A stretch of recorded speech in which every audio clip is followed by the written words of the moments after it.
Common question patients have or people have about rotator cuff tears is, how can I tell that I tore my rotator cuff? Okay, well, I will tell you some of the more common symptoms, okay, that people have with torn rotator cuffs. The number one thing is pain, right? Pain with elevation, pain with rotation behind the back, pain with lifting or twisting or using your shoulder in any way. So pain with motion. The second is just pain at rest. I'm just sitting here right now and I can feel that my shoulder is painful. Just feel this kind of throbbing, aching pain. It can come and go. It's not always the same. A huge one, and this is probably the most common thing we see patients for, is difficulty with sleep. I roll over on my shoulder at night and it impacts my sleep. Or when I lay down at night, I just feel this throbbing, aching pain in my shoulder. I can get through the day, but it really, really bothers me at night. Things like putting on a coat can be very painful, reaching into the back seat of a car, lifting you to go get something high out of a cabinet. All those things are indicative of rotator cuff pathology.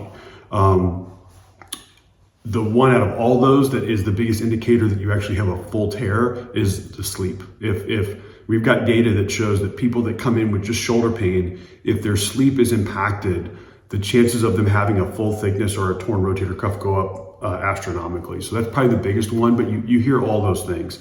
Now, how can you tell? You've got to get, first off, you need to get a physical exam. Second off, you need to have some sort of imaging to be able to say whether the tendon's torn or not. Most of the time, we start with x-ray, look at the bones, and then we move quickly to ultrasound because it takes us 30 seconds to do that in the office. 30 seconds versus most surgeons will send you to get an MRI, which is going to take hours and hours. You're going to have to come back for another visit. So it's a much more arduous process. And you get all the same data from an ultrasound.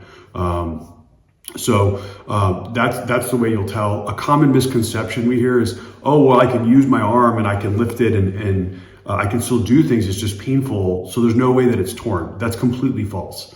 Almost all the patients who we see that have rotator cuff tears, I shouldn't say almost all, I would say 95% can use their arm, right? They can use their arm, they're functioning daily. It's just, it hurts. It hurts at rest. It hurts when they use it. They can't sleep. It's impacting their workouts. So they've had to either stop working out or significantly modify their workouts. So, and then you see patients who come in that it's so torn they can barely move their arm, right? Like all disease in the body has a spectrum, but the majority of patients we see that have rotator cuff tears, they have pain. They still can use their arm, but they have pain. And they'll also have some weakness too with certain lifting activities.